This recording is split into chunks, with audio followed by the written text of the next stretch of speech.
Hey folks, Killboy with the 12 minutes weekly. Saturday about 3:30.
You clear?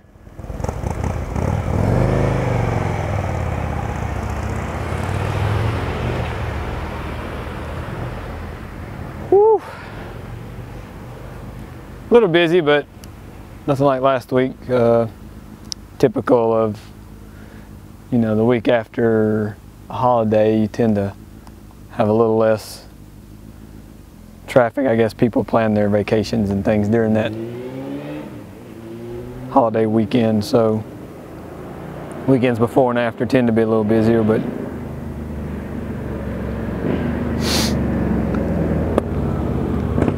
it's so nice out. You might notice I'm wearing a little bit of a jacket today. High is like 72, 74, so really pleasant out.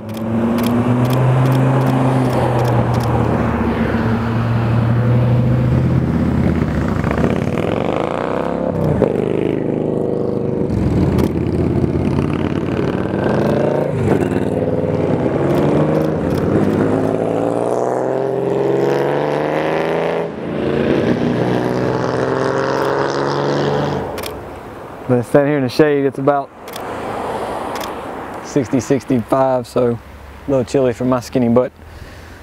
Pretty good group of Vipers here yesterday and today, so we may see a few of those coming through during this video. They seem to be spread out.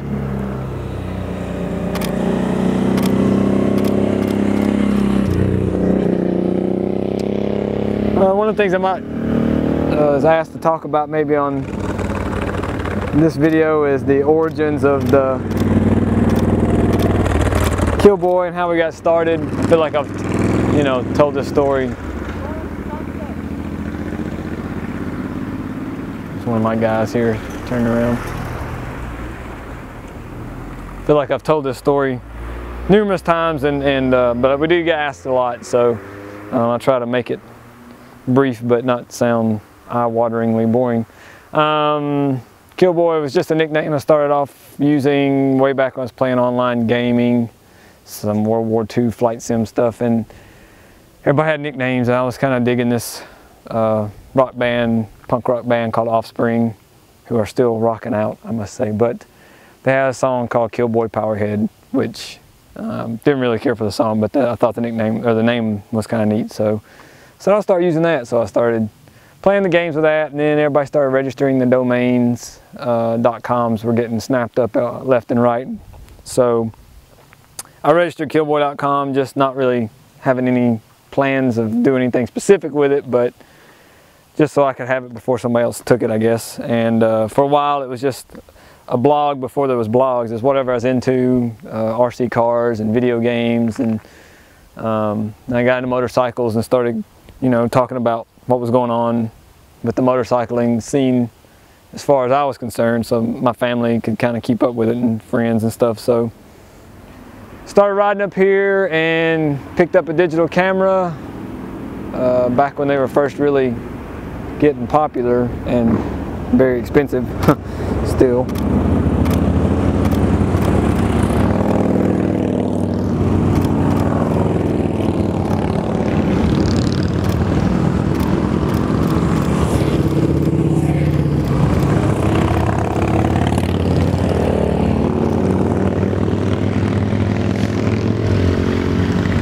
came out and started taking pictures. You know, I really couldn't hang out the overlook. It's not, I'd rather hang out on the side of the turns anyway, get a little bit more of a show, and plus the sun and the heat and everything at the overlook doesn't jive well with my fair skin. So started taking pictures and putting them on there, and people started asking me to take their pictures so they could see it and download it, you know. And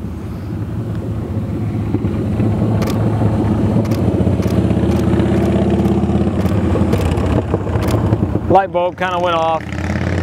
Started wondering if maybe I could do this, you know, for income, just on the side or something, really. And so I started working on getting better equipment and putting the pictures up there to develop a sort of a following, a reputation. And for 2 years I did it for, you know, no charge, did it for free, and I finally felt I had good enough equipment to try going commercial, and so I started putting them online on a site to sell them, and it took right off. I got real busy real quick and had to quit my 40-hour-a-week job, forklift operator. That's what I'd been doing for years, and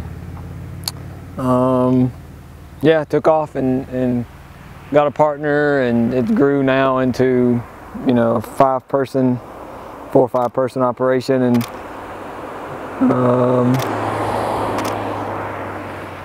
yeah, pretty much full time. We put a lot of hours in, especially Lori, my wife. She spends a lot of time sorting, uploading, filling orders and everything back home, so a lot of background work to it, but it's good. It's fun. People seem to like what we do, so it's rewarding.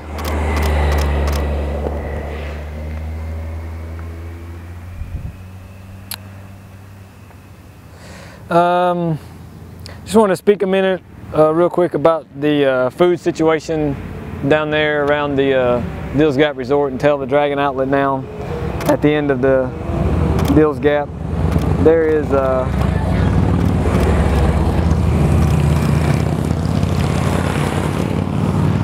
there has been for several years some really good food at the Dills Gap diner restaurant there.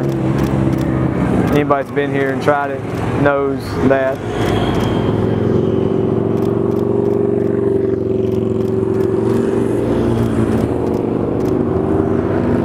They have really good burgers and some specialty burgers this year, and, you know, fried pickles, and, you know, always fresh fried French fries, and apparently their onion rings are to die for, but I'm not really an onion ring person. But there's a new barbecue set up now across the road at the Tail of the Dragon's new outlet, and that guy is just incredible. That barbecue and beef brisket, and everything he makes, he's smoking it right there on the spot.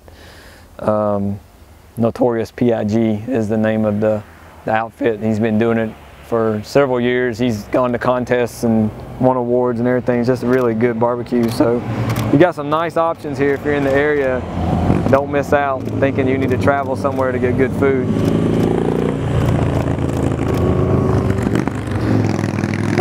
Not much time left. Real quick, this week's pro tip, something I was noticing today that I might touch upon, is be ready for things to scrape out here. I see a lot of people get kind of caught off guard. Something will drag or scrape, and they'll stand it up and kind of look down and you know, run wide and things like that. You know, mentally prepare yourself. If you come out here, there's a very high possibility that you're going to scrape something, or if you ride a sporty bike with your toes pointed down to the ground, you know, you may drag your toes. Things like that can really mess with you in the middle of a turn, so be mentally prepared for that to happen, especially if you have a lowered bike or anything like that. So just try to be ready for that. Don't let it spook you or affect your ride too much. And with that, we'll wrap it up this week. As always, check us out at killboy.com for your dragon photos, and we will see you next week.